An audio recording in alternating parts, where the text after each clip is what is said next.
அந்த நபருக்கு நம்ம எப்படி கைது அப்படின்னு பார்த்தீங்கன்னா, இந்த இன்வெஸ்டிகேஷன் எல்லாமே வந்துட்டு பியூர்லி சயின்டிஃபிக் லைன்ஸில் தான் நம்ம பண்ணது. தரோ அண்ட் ப்ரொஃபஷனல் ஒர்க்குனால தான் நம்ம இந்த டிஜிட்டல் எவிடன்சஸ் நேரடியாக போய் விசாரிச்சது, ப்ரீவியஸ் கிரிமினல்ஸ் எல்லாத்தையும் செக் பண்ணது, இது எல்லாத்தையுமே கன்சாலிடேட் பண்ணி நம்ம இந்த நபரை கைது பண்ணியிருக்கோம். தூத்துக்குடி மாவட்ட காவல்துறை வந்துட்டு இந்த மாதிரி ப்ரொஃபஷனலாக ஒர்க் பண்ணுறதும், இந்த மாதிரி சின்சியர் டெடிகேட்டட் கான்ஸ்டபிள்ஸ் டு எஸ்ஐனால இந்த கேஸ் கிராக் ஆச்சு அப்படின்றதையும் நான் தெரிவிச்சேன்.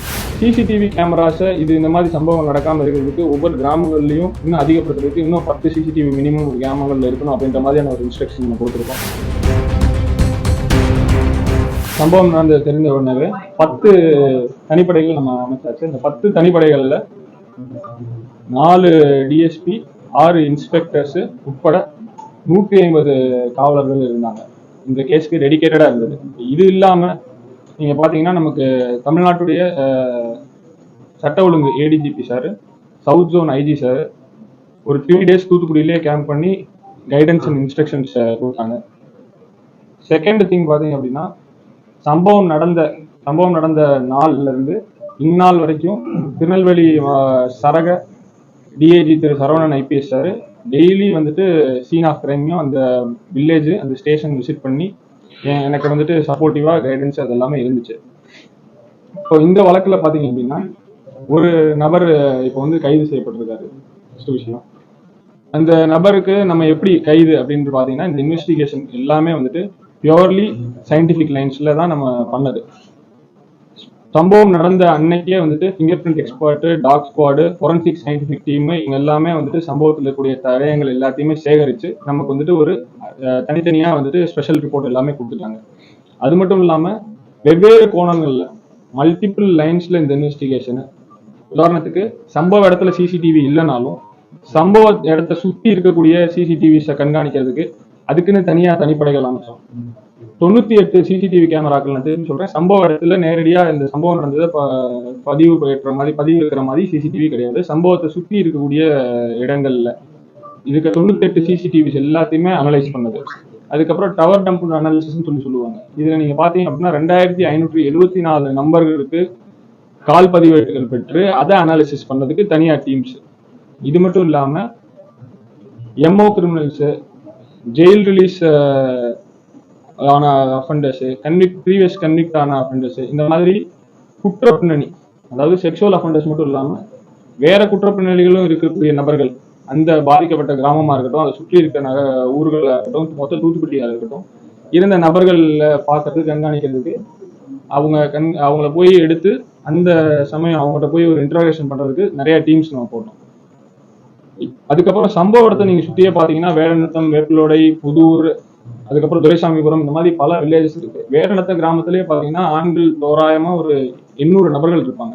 இப்போ நான் சொன்ன இந்த லிஸ்ட், அந்த 800 நபர் ஆண்கள்ல அதை விசாரிக்கிறதுக்கு அந்த 800 நபர் ஆண்கள் இதை பண்ணிருக்க கூடாது, அதுல சந்தேகத்தின்படி எத்தனை பேர் இருக்காங்க, அவங்க சொல்ற உண்மைகள், இதுக்கு அலிபைன்னு நம்ம சொல்லுவோம். அவங்க அன்னைக்கு இப்போ ஒரு சம்பவம் நடக்குது, நம்ம அதை விசாரிக்கிறோம், அந்த மாதிரி அவங்க அந்த நேரத்துல எங்க இருந்தாங்க அப்படின்றத தனியா அதை விசாரிக்கணும். அவங்க சொன்னதை அப்படியே நம்ம கேட்டு இது பண்ணிட முடியாது. அவங்க இந்த குற்றம் நடந்த அன்னைக்கு எங்க இருந்தாங்க அப்படின்னு சொல்லி ப்ராப்பரா விசாரிச்சு அவங்க சொல்ற அளவை கரெக்டா இருக்கான்னு சொல்லி விசாரிக்கிறதுக்கு இதுக்கு டெடிகேட்டடா டீம்ஸ் இருந்தாங்க.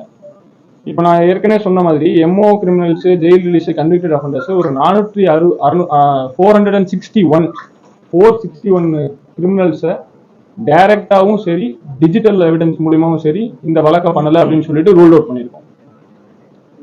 இந்த கிராமத்தை சுற்றி இருக்கக்கூடிய இத்தனை ஆண்கள்ல அவங்களுடைய கேரக்டர், இந்த கிராம மக்கள் கொடுக்குற எவிடன்ஸ், விட்னஸை வச்சு அந்த நபர்கள் இதை பண்ணல அப்படின்னு சொல்றதையும் நம்ம ரூல் அவுட் பண்ணியிருக்கோம். இப்போ இவ்வளவு நாட்கள் நம்ம பண்ண இந்த சிஸ்டமேட்டிக், தரோ அண்ட் ப்ரொஃபஷனல் ஒர்க்குனாலதான் நம்ம இந்த டிஜிட்டல் எவிடன்சஸ் நேரடியாக போய் விசாரிச்சது, ப்ரீவியஸ் கிரிமினல்ஸ் எல்லாத்தையும் செக் பண்ணது, இது எல்லாத்தையுமே கன்சாலிடேட் பண்ணி நம்ம இந்த நபரை கைது பண்ணியிருக்கோம். இவ்வளவு ஆதாரங்கள் நமக்கு கிடைச்சதை வச்சு இந்த நபரை நம்ம கைது பண்ணியிருக்கோம்.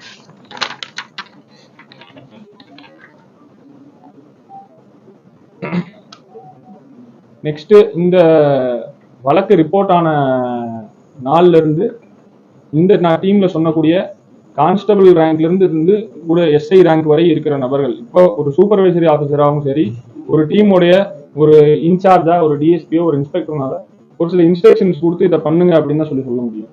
ஆனா இரவு பகல் பார்க்காம ரெஸ்ட்டுக்கு நாம போங்கன்னு சொல்லி சொன்னாலும் இந்த கான்ஸ்டபிளா இருக்கட்டும், எஸ்ஐயா இருக்கட்டும், இந்த வழக்கை வந்துட்டு கிராக் பண்ற வரைக்கும், இந்த குற்றம் புரிந்த நபரை பிடிக்கிற வரைக்கும் கிடைச்ச இடத்துலயே அங்கேயே அந்த ஊர்லயே கேம்ப் பண்ணிட்டு அங்கேயே வண்டியிலேயே கூட தூங்கிட்டு அந்த மாதிரி ரொம்ப கஷ்டப்பட்டு ஒர்க் பண்ணாங்க. இது வந்துட்டு பார்ட் ஆஃப் போலீசிங் தான்.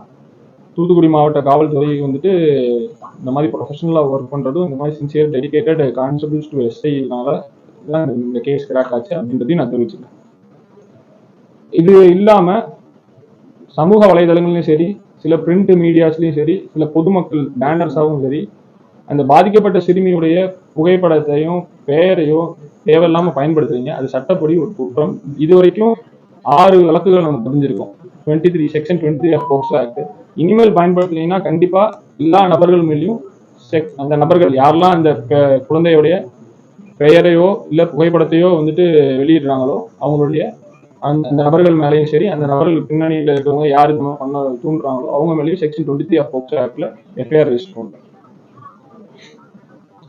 இப்போ சிசிடிவி கேமராஸை இந்த மாதிரி சம்பவம் நடக்காம இருக்கிறதுக்கு ஒவ்வொரு கிராமங்கள்லையும் இன்னும் அதிகப்படுத்துறதுக்கு இன்னும் 10 சிசிடிவி மினிமம் ஒரு கிராமங்கள்ல இருக்கணும் அப்படின்ற மாதிரியான ஒரு இன்ஸ்ட்ரக்ஷன் நம்ம கொடுத்துருக்கோம். போலீஸ் பப்ளிக் கோஆபரேஷன் ஒவ்வொரு வில்லேஜுக்கும் அதிகப்படியான சிசிடிவி கேமராஸை இன்ஸ்டால் பண்றதுக்கான வாய்ப்பும் இருக்கு.